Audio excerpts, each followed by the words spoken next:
The Wyfold Challenge Cup now. This is more coxless fours, club coxless fours. On the left, Thames Rowing Club, and on your right, Taurus Boat Club.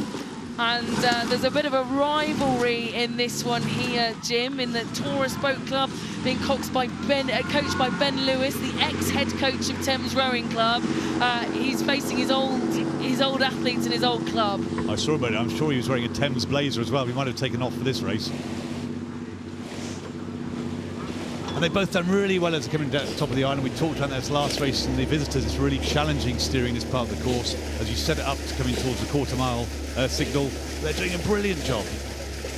Yeah, what a wonderful start for both of these coxless fours. They're staying out of trouble despite being, you know, sort of a very challenging boat to steer, these coxless fours. They seem to be sticking to their lines and bow ball for bow ball at the start of this race. But as we jump to the live pictures, Thames Rowing Club with the honours so far. However, they will have to adjust their steering here, Jim. Yeah, they're being warned by the umpire. So the umpire has the flag out, steering them back onto their proper course so they can't interfere with the other ones. Both taking about 36 strokes a minute.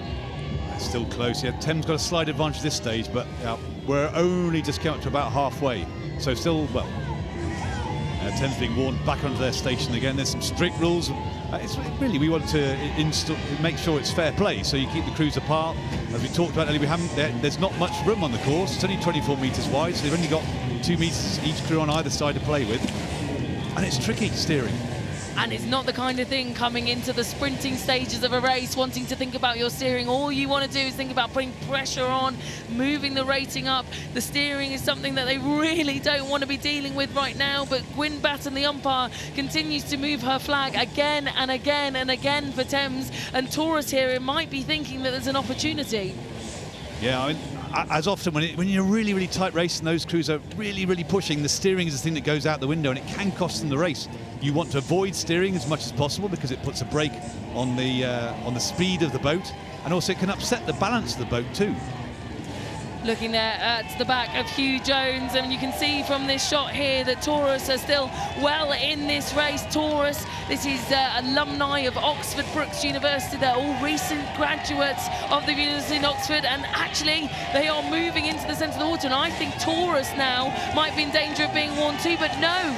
Gwyn's saying it's still Thames' job to get out of their way. Yeah, so Gwyn's right in the middle, so Gwyn knows exactly where the proper course is, and she's getting Thames back on there so they can't interfere with Taurus. And now when we see the booms on both sides, you can see Taurus have got the right track. Will that affect them coming to finish line the last 10 strokes? Well, we saw some drama in the coxless fours yesterday. I don't think we're going to see it again this evening, this late on, because Thames Rowing Club are wandering for the line, and they will beat the Taurus crew by 1 length in this Wyfold Challenge Cup race.